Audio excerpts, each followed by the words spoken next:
Adlaw mga kahigala, ito na naman si Sweet Mima Mel sa iyong lingkod. Meron po akong isi-share sa inyo yung isang halaman, ang halamang gamot sa kulugo. Ito siya, lagnob. Ang gagawin po natin para magamot siya ng lagnob yung kulugo, may kulugo ako dito sa daliri. Ang gagawin natin ito, gugupitin yung kulugo. Yan, para siya, ganyan.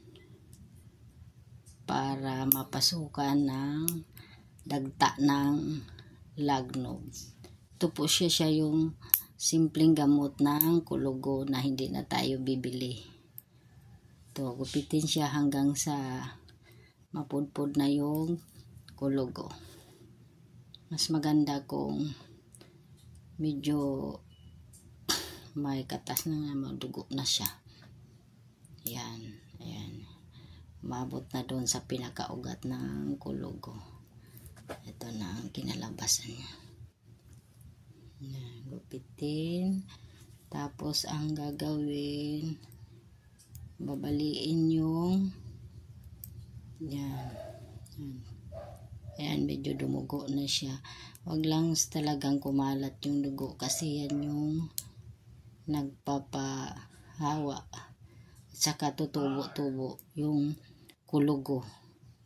Hahawa-hawa sa ibang parte ng katawan. Tapos nagupit na siya. Babaliin ito. Ayan, medyo dumugo na siya. Ayan.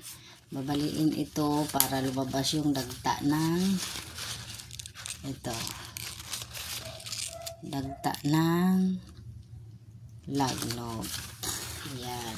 Tapos saka siya ilagay dito yung dagta sa parting ginupitan ng ayan, sa parting ginupitan ng kulugo. Ito. Ayan. Dito sa may parang dumugo na siya. Ayan, ikot-ikutin yung yung halamang lagnob. Ayan.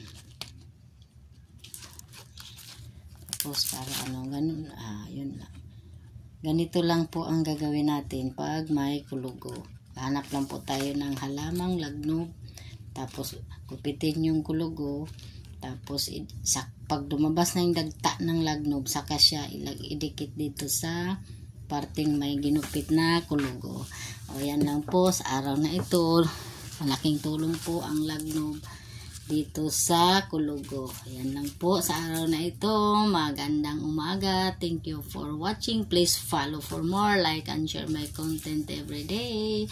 Bye-bye. I love you all. Thank you for watching. God bless us all. Bye-bye.